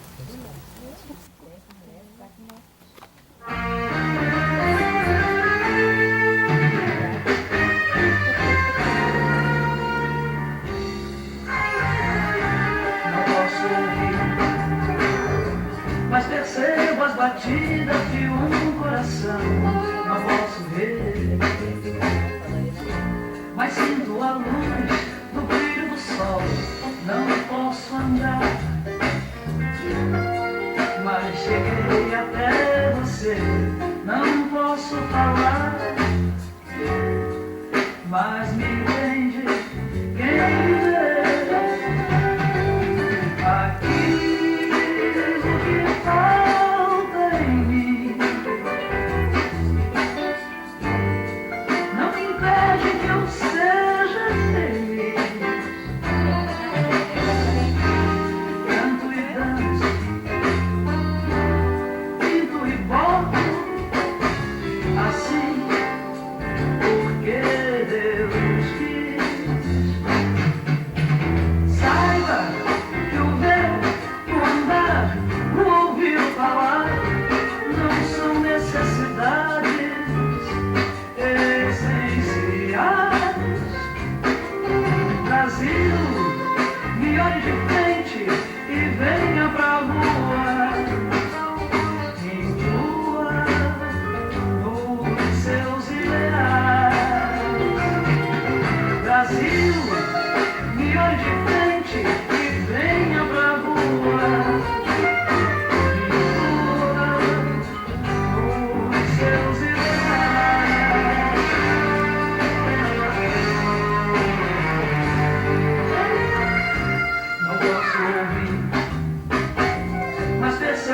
Batidas de um coração, não posso ver, mas sinto a luz do brilho do sol. Não posso andar, mas cheguei até você. Não posso falar, mas me entende quem me vê.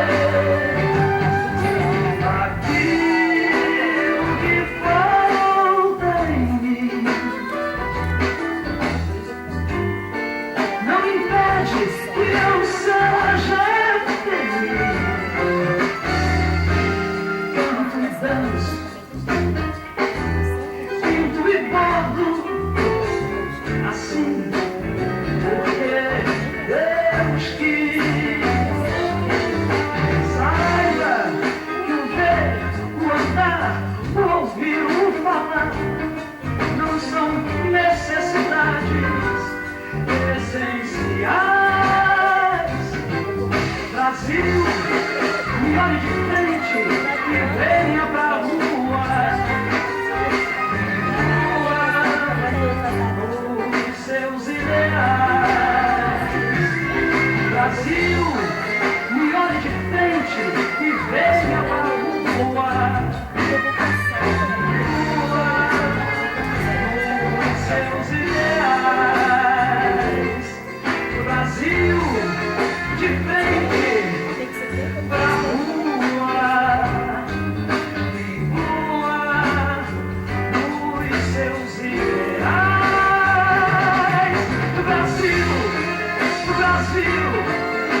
Bom, gente, eu sou suspeita em falar, né? Porque é minha orientadora, então para mim é uma grande honra recebê-la aqui no nosso seminário de inclusão, né? Com uma palestra que vem contribuir ainda mais para todas as discussões que nós tivemos aí nesses 2 dias.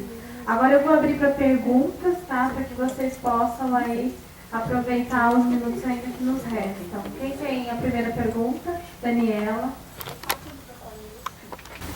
Elisa, a gente sabe que o trabalho com projetos é sempre muito bom, né? E você apresentou uma experiência na ACD. Gostaria que você desse uma dica para os professores no trabalho de projetos dentro do ensino regular, já que a gente tem que seguir um currículo e um sistema que cobra de uma certa forma diferente daquilo que é proposto aqui nessa sala. Você está vendo essa turma aqui? Isso daqui foi na escola, uma escola estadual, onde o índice de evasão, o índice de violência era altíssimo e o índice de analfabetismo funcional era em torno de 90%. Tá? Eles nos procuraram, estavam desesperados, porque não era só as crianças com deficiência que eles estavam com problema, era com a escola como um todo. Aí eu falei assim, olha, é isso que eu falei, nos primeiros 3 meses você fica sem chão, porque trabalhar com projetos não é assim, ó, tudo pela paz, tudo pelo amor, o dia dos pais, o dia das mães, não é nada disso. Projeto é você pensar num problema, que no caso deles, eles pensaram que o problema deles era fome e violência. Tá? Então vamos começar a pensar na violência. Vocês sabem o que é violência? Ah, eu sei, dona. O que é violência? Violência é violência. A gente bate, faz a porrada. Ah, então tá. Então o que é uma violência doméstica? Ah, é o patrão batendo a empregada. Aí todo mundo começou a rir. Ah, então vamos pesquisar o que é violência. Né? Vamos pesquisar. O que é violência? Que tipos de violência existem? Aí eles começaram a pesquisar. Violência doméstica, violência sexual, todos os tipos de violência. Fizeram uma síntese. Passaram os tipos de violência que existem e um questionário para a escola. Foi detectado que nunca ninguém percebeu, que o menino pediu para a gente não contar, que tinha um menino que era violentado sexualmente pelo professor de educação física. Certo? E aí eu fico vendo, e a professora de geografia falou assim, olha, eu fico falando da Revolução Francesa, meu aluno, eu não sei nem o que está acontecendo dentro da minha escola. Certo? E aí começou a se trabalhar desse jeito. Esses alunos eram os piores da escola. Eram os professores que estavam pedindo uma tábua de salvação para que a gente socorresse. Tinha crianças, sim, incluídas, mas não diagnosticadas, mas elas tinham deficiência intelectual, por conta da violência que elas viviam. E aí eles começaram a aprender quais são os tipos de violência que existem no bairro deles, na escola deles, na vida deles, no Brasil, no mundo, geografia. Qual é o índice de violência que existe nesses lugares? Matemática.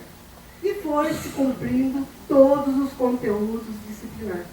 Passado um ano, tinha aluno que se chamava Daniel, escrevia Fael, porque não sabia nem escrever o nome, que estava na 7ª série. Passado um ano, esses alunos, quando ia fazer a prova do SARESP, vocês têm prova aqui, avaliação externa do Estado? A prova do SARESP, esses alunos que estavam na sala de aceleração, que tinham o pior índice, todos os anos o professor tinha que ler o enunciado, o aluno respondia e ele preenchia. Nesse ano que nós fizemos esse trabalho, teve a prova do SARESP. O índice desses alunos foram melhor do que o índice dos alunos da 7ª A, da 5ª A, da 6ª A, os que estavam na sala de aceleração. Então, eu não estou falando, a pesquisa começou-se na ACD. Eu trabalhei até na faculdade com os alunos do curso de Engenharia Cartográfica, os alunos do curso de Engenharia Ambiental, dentro dessa abordagem. Eu faço a formação dos professores na escola, presencialmente e à distância, dentro dessa abordagem. e é a abordagem que me deu retorno. Vocês estão entendendo? Então, assim, eu entendo o que você está falando. Ah, Elisa, você ficou presa. Não é que ali nasceu a abordagem, mas aí, e aí depois eles fizeram lá o projeto Fórum. Porque a professora de matemática batia na tecla que eles passavam fome. Por isso que, quer dizer, eles tinham até uma violência, né, nutricional na vida deles. Mas aí vamos fazer passou lá o violência, vamos pensar no projeto Fome. Aí eles começaram a pesquisar o que eu como durante o dia. Aí eles começaram a pôr numa planilha Excel. Nossa, o que tem em termos nutritivo, nutritivo em termos calóricos. Então eles viram o quanto aquilo ali fazia mal para a saúde deles. Você está entendendo? Então, todos os conteúdos disciplinares foram trabalhados. Tá? E aí, esse projeto, que foi da minha aluna do mestrado, que hoje ela terminou o doutorado, ganhou um prêmio em Leiria, em Portugal, como um bom projeto, que foi publicado num livro internacional. Tá? Então, foi dentro de uma escola regular, de uma sala comum. Tá? Mais alguma pergunta? Obrigada pela pergunta, que eu acho que foi ótimo.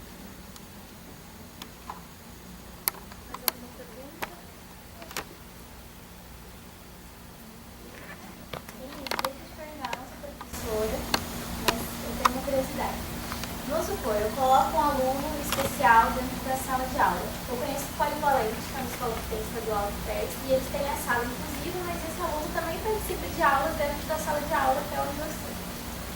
Esse aluno, quando ele está na sala inclusiva, eu entendo que ele tem uma aceleração do processo. Mas vamos supor que não tivesse essa sala, que é o que acontece na maior parte das escolas estaduais do Brasil e municipais e muito mais. Ele, quando ele entra dentro da sala de aula, como que o professor vai abordar ele individualmente e a sala? Porque é muito difícil para o professor. Eu sei que não é uma questão fácil, que der uma explicação de horas até mesmo. Ela chama Daniela, né? Você? Priscila. Priscila. Oi, Priscila. Você faz que curso? Eu sou advogada. Advogado? Então, vamos lá. Ó. No começo, Priscila, eu sempre falo assim, ó, se eu continuar professando conceito, não vai ter aluno que vai, de inclusão, um aluno que a gente até fala, que é muito errado falar aluno de inclusão. Eu não vou conseguir incluir esse aluno. Você está entendendo? Porque como é que eu vou querer que todos sigam o mesmo ritmo? Eu vou ter aluno que não fala, vou ter aluno com PGD, vou ter aluno que não escuta, vou ter aluno que não enxerga, né? Aí você fala assim, mas aí ele vai aprender? Você está entendendo?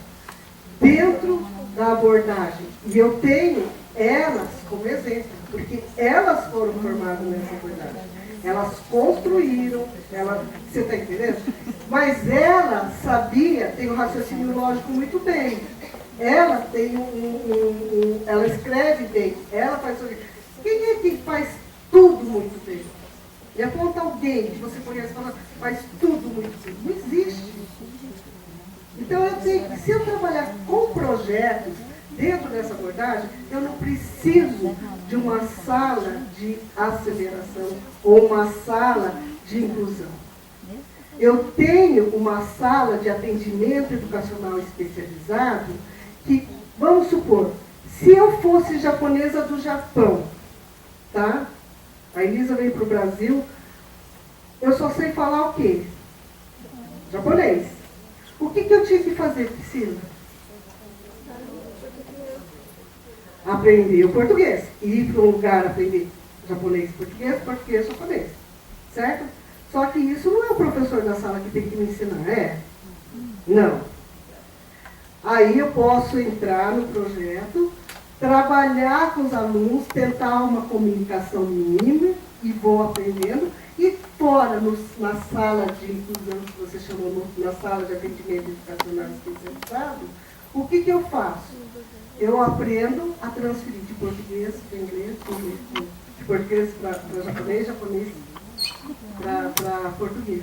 Você está entendendo? Então, assim, ó, nessa abordagem, na semana passada, eu estava contando para elas, eu fui chamada no instituto que tem o curso de medicina, odontologia, farmácia e química. Porque os alunos que eles estão formando não estão dando conta para atuar no mundo do trabalho. Por quê? Porque eles vão lá e professam conceitos sobre endodontia, professam conceitos sobre problemas do coração, não sei o que, não sei o que, não sei o que. Mas, e o aluno, ele não tem que aprender a fazer? É o que eu falei, gente, você dirige? Não, a Paloma também não, tá? Dirigir, a gente aprende dirigindo. Você está entendendo? Conceitos, eu posso ter a informação, mas eu só vou aprender a usá-los usando. Certo? Então eu tenho que mudar essa abordagem. É fácil, é isso que eu falei. Não é fácil. É muito difícil. Mas eu tenho que começar. Você é meu professor. Quem aqui dá aula? Vamos lá, outra vez. Vocês acham que os alunos de vocês estão bem em aprender, vão ser assim, o ser ativo do processo, não sei o quê? Certo? Claro que não, né? Então, é isso que a gente tem que parar para pensar. Eu sou uma professora. E para professar, informação é diferente de construção de conhecimento. Paulo Betti, aqui tem um professor que chama Mauro Betti, eu estou brigando com ele para nos falar. O Paulo Betti, ele fala assim, transmitir conhecimento, existe isso? Você transmite o quê? Informação. Você constrói conhecimento. E constrói conhecimento usando a informação. Certo? Meu nome é Iranilde, professor, não sou professora, sou aluna do curso de letras. O que fazer? A gente sabe que é histórico, cultural, esses rótulos que nós criamos que a deficiência é um problema. É tanto que a gente para mais na deficiência. Durante essas palestras que eu estou assistindo aqui, eu percebi muito que os palestrantes estavam focando mais que a gente tem que ir na potencialidade do aluno e não na deficiência como é colocado aí, isso a gente sabe que é cultural.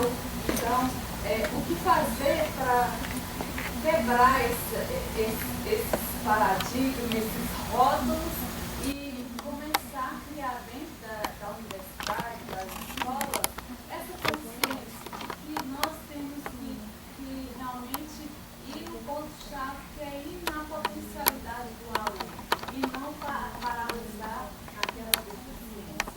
Quais os conselhos? O que a senhora diria? Iranilde, né? Iranilde. Olha, eu vou te falar uma coisa. É difícil. Não é fácil. Se eu falar para você, ó, você vai conseguir fácil. Eu comecei a trabalhar, eu voltei em 2000. Elas sabem o quanto eu sofri de preconceito porque eu trabalhava diferente.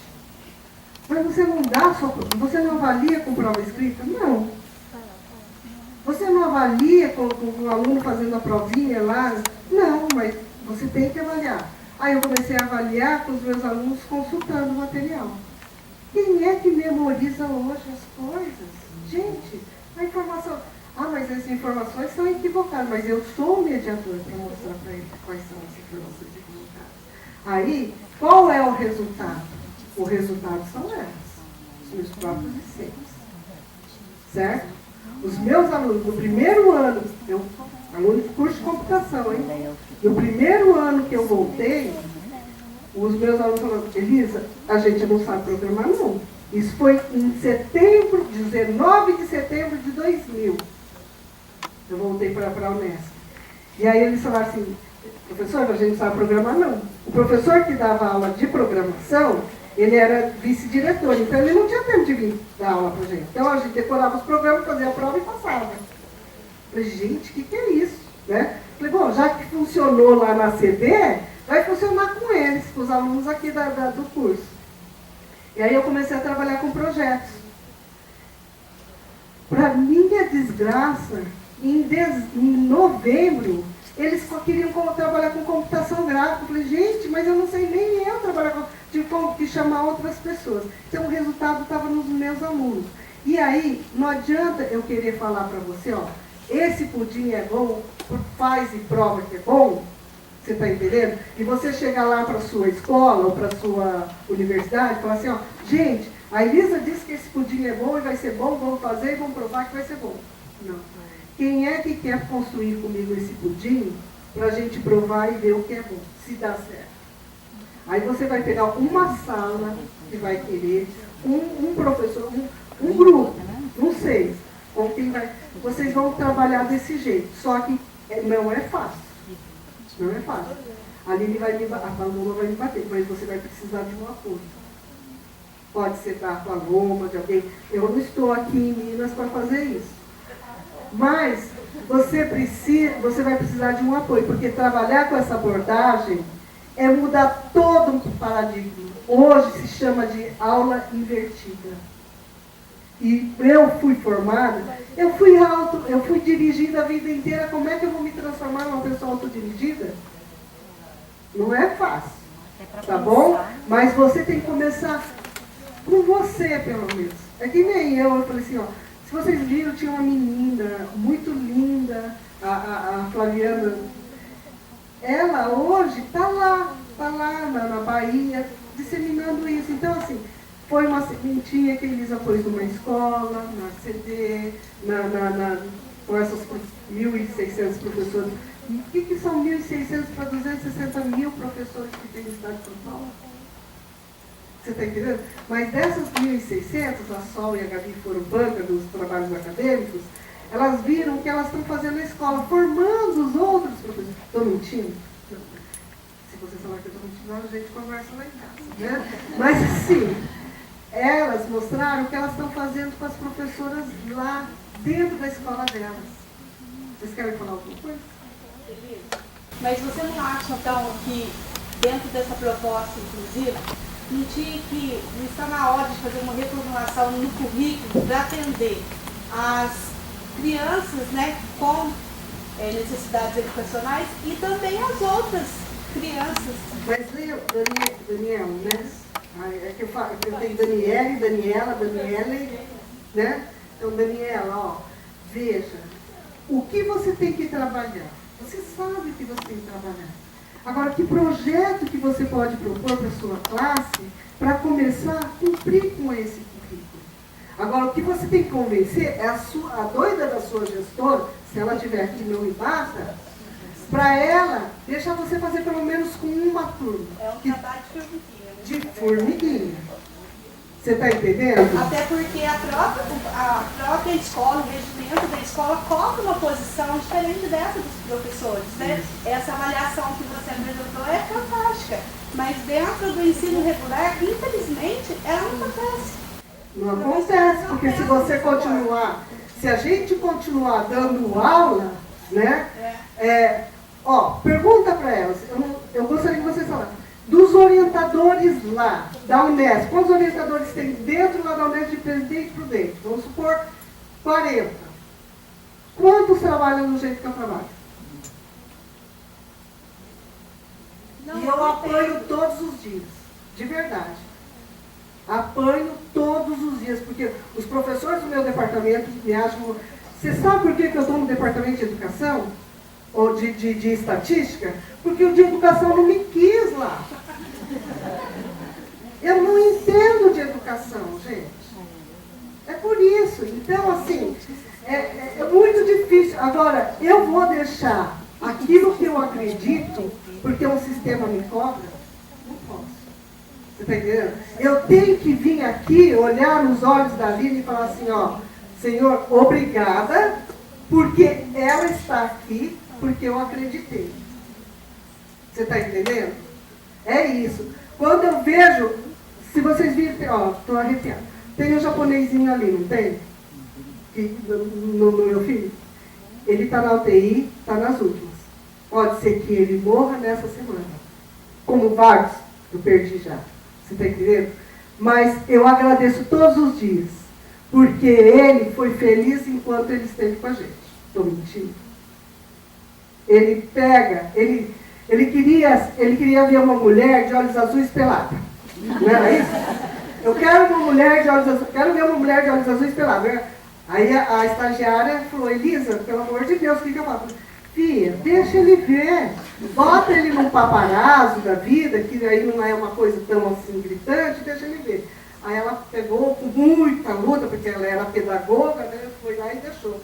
Aí ele foi lá, olhou, falou, eu posso assistir um vídeo do Jasper agora? Desmistificou, pronto. Aí depois, o que ele queria? Falei assim, o que você gosta? Do Jasper. Vamos escrever uma carta para o Jasper? Ele, vamos, ele tem síndrome de Down. A primeira carta que ele escreveu, oi Jasper, meu nome é Lu, visto social, porque ele sempre está vestido socialmente, se você ver. Vocês estão entendendo? Deixa aflorar. Agora, eu vou conseguir formar todos os alunos. Quantos das suas classes você acha que aprende de verdade? Quantos você tem? Eu sou da sala de AE. Ah, tá. Então vamos dar uma classe comum. Quem dá aula na classe comum? Você, Lu? 15. Quantos você acha que se aprende, constrói o conhecimento de verdade?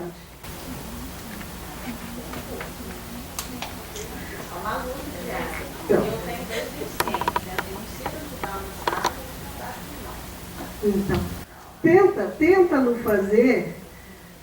Se você fosse de lá, eu ia fazer elas irem lá te ajudar, tá? Isso, é.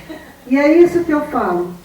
Se você fizer essas pessoas, né, aprender a escrever, se comunicar, contar dinheiro, a viver, já valeu, tá? Aprender a ser professora de uma universidade, a ser um profissional, aprender a montar um plano de aula, fazer não sei o quê, pronto, já valeu.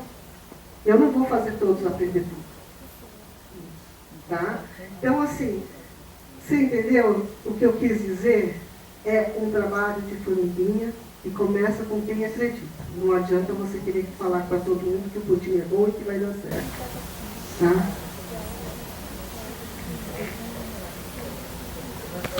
Professora, pela emoção, faz 39 anos que eu tomei economia.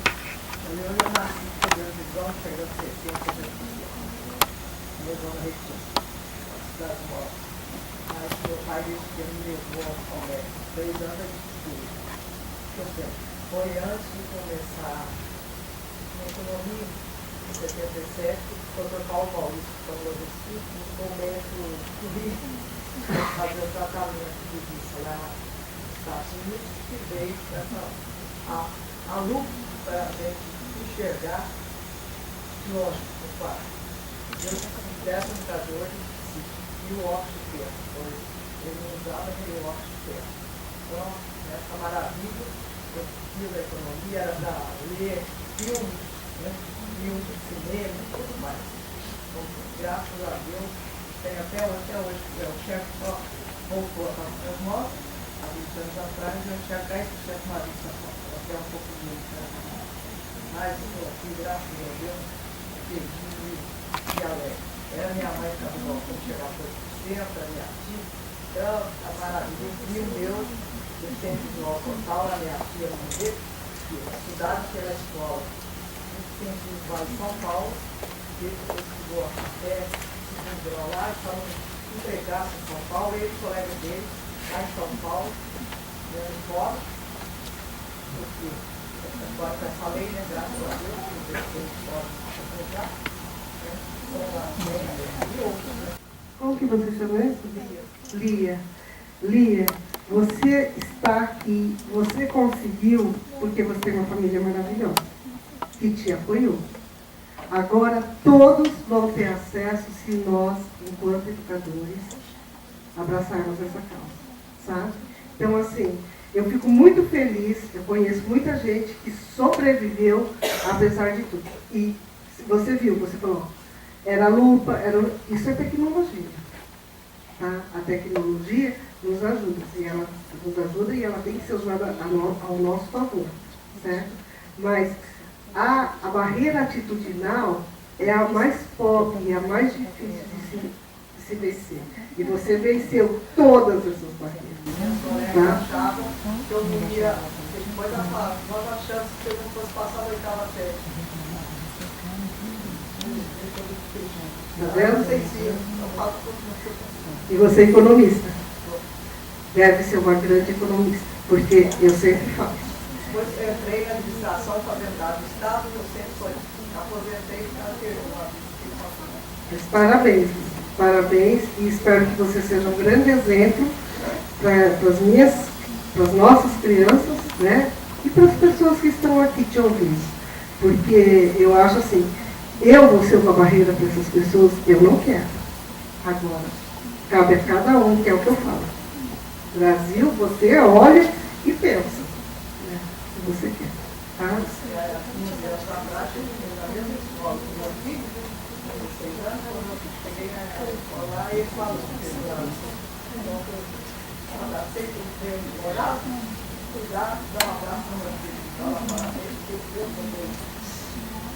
Parabéns, Mia. Obrigada por estar aqui, tá? Gente, então... Deixa eu ter uma pergunta. Em relação, você mostrou aí algumas coisas sobre aquele menino mal falado, que a mãe começou a assistir o ensaio lá do fundo, foi chegando, até no dia, né? E quando a família mesmo, ela continua negligenciando. O que a gente percebe assim, quando tem a criança na escola, a mãe é a primeira a deixar a criança e a última a buscar. Porque quer ficar o maior tempo sem a criança. Então, o que a gente percebe Com certeza. Olha, O que a gente faz, né? Com as escolas. A gente trabalha, nós estamos com uma escola e eles foram jogar. A escola inteira é problemática. Ela está no quilômetro 7. Eu falei assim, ainda vou escrever um livro, vocês vão ver um livro escrito quilômetro 7. Onde os pais rejeitam os filhos, as crianças, não é uma criança, todos. Os pais usam muita droga, tem muita... Então, assim, o que a gente fala? O primeiro trabalho que você tem que fazer é com a família. Mas não é tentar falar, inclusão não é eu falar para o outro, você tem que agir assim. Você está entendendo? É você tentar, junto com ele, construir como ele pode agir. Eu lembro que teve uma palestra do Nova e uma professora num curso que a gente estava trabalhando, que ela falou que o dia que ela chegou, quando ela viu a sala inteira suja, os alunos todos sujos, descabelados, com esse olho. E aí ela falou assim, meu Deus, o que eu vou fazer? Vou mandar eles tomarem banho? Eles vão me matar, né? Porque era uma classe horrorosa, cheia de problemas. Aí ela pegou, a primeira coisa que ela fez é pôr um espelho imenso na porta, do lado da porta, e aí ela ia lá e chegava cedo, antes que os alunos chegavam lá na frente e ficavam penteando o cabelo, se maquiando. Aí os alunos falaram, nossa, ele é louca, né? Aí começaram a olhar, ficaram olhando aí, algumas alunas começaram a chegar cedo e também ia se arrumar. E aí ela falou, você me ajuda agora a ajeitar aqui a sala para a turma, não sei o quê. E começou a vir os alunos. E aí ela falou que a transformação foi tão rápida e tão grande, que ela, então assim, o que o novo, você deve começar com um projeto de extensão. Mas numa escola, o que é um projeto de extensão? É uma coisa pequena. Uma pesquisa é uma coisa grande. Uma formação é uma coisa maior. Você está entendendo? É um projeto que você começa com um pai, ou então convidando os pais para fazer alguma coisa que você acha que vai ser legal. E aí você começa a discutir que legal, a gente podia fazer isso com ele. Mostrar o potencial, o que você admira naquela criança. Porque não pensa que a mãe dele sentou ali, ou foi indo para frente, porque ela teve a percepção. Foi um trabalho que eu comecei a fazer junto com a professora e com a mãe dele. Eu nunca falei para ela, a senhora bate no seu filho todo mundo com filho. Você está entendendo? Nossa, que lindo, você viu? Ele fez toda uma pesquisa de não sei o quê. Todo mundo quer ouvir coisas boas, que edificam, não coisas pesadas que seu filho. Você está entendendo? E é assim, não é fácil, não é fácil. Mas nós conseguimos, graças a Deus. Tá?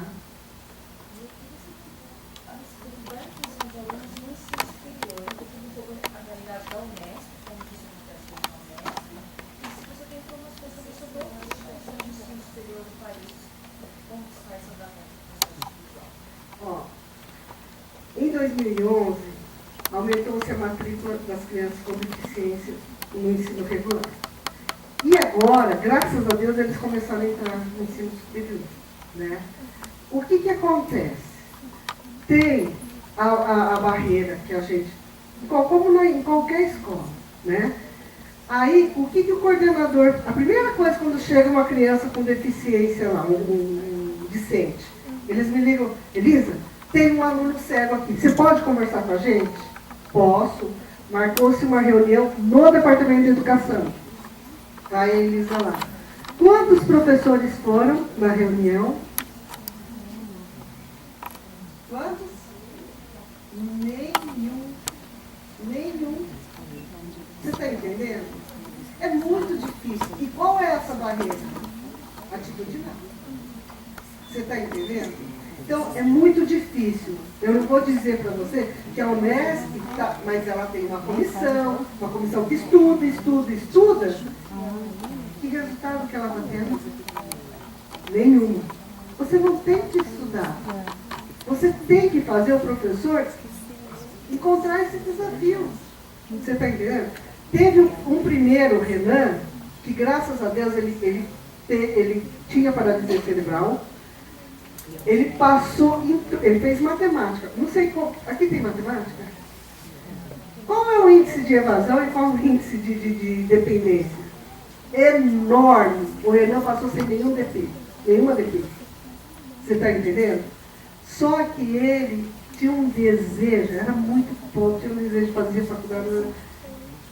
Passou. No primeiro dia que ele foi para aula, a coordenadora me ligou. Elisa, tem um aluno assim. Eu falei assim, você já conversou com ele? Como que ele pode fazer prova? Como que ele pode fazer... Não, mas ele fala. Eu falei, ele pode falar com dificuldade, mas fala. Eu falei assim, e se você mostrar que você está preocupada com a inclusão dele, ele vai te ajudar de todas as formas. Você está entendendo? Então, assim, vai começar... Que faculdade que você trabalha? Vai começar a entrar os alunos, os professores vão se desesperar, mas olha, pode acreditar que muitos vão falar, eu não tenho obrigação de ter essa pessoa aqui nessa universidade. Tá? É assim. Então, é uma luta, mas você vai olhar para você, como que é seu nome?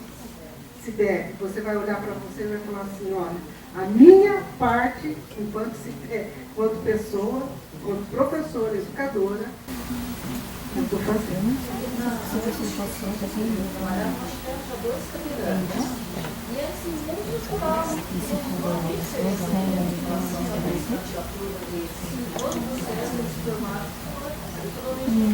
Mas eu acho que também depende do tipo de deficiência.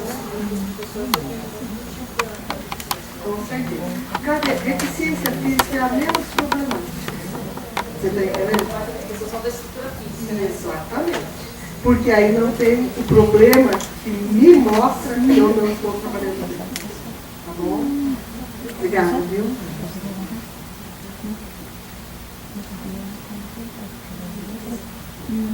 Bom, eu gostaria de agradecer, mais uma vez a professora Elisa por ter vindo aqui finalizar o nosso seminário de inclusão, ter encerrado aí com chave de ouro.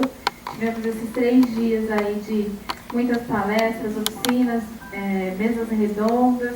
Então, assim, tivemos a oportunidade aí de discutir, sobre questões de gênero, étnico-racial, a inclusão de pessoas com deficiência, seja no ensino médio, no ensino superior, na educação básica. E aí eu queria chamar a Flávia para entregar uma lembrancinha, o pé de moça que ela estava falando para mim que ela queria.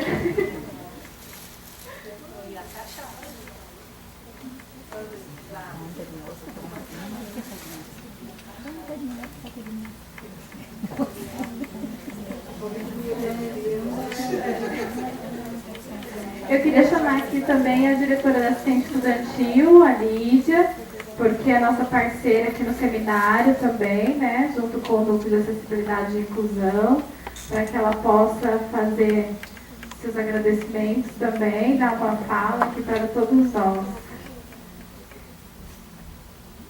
Boa tarde a todos e todas. Só reiterar, né, novamente o que a Paloma, né, já colocou, agradecer a presença de todos vocês, né, se deslocarem de madrugada aí para vir para assistir o seminário, prestigiar e fazer essa construção desses conhecimentos, dessa reflexão e, né, e de todas essas discussões. Então a gente só tem a agradecer a presença de todos e que possamos estar juntos no próximo ano. Boa tarde, bom retorno a todos e bom final de semana. Obrigada. Obrigada.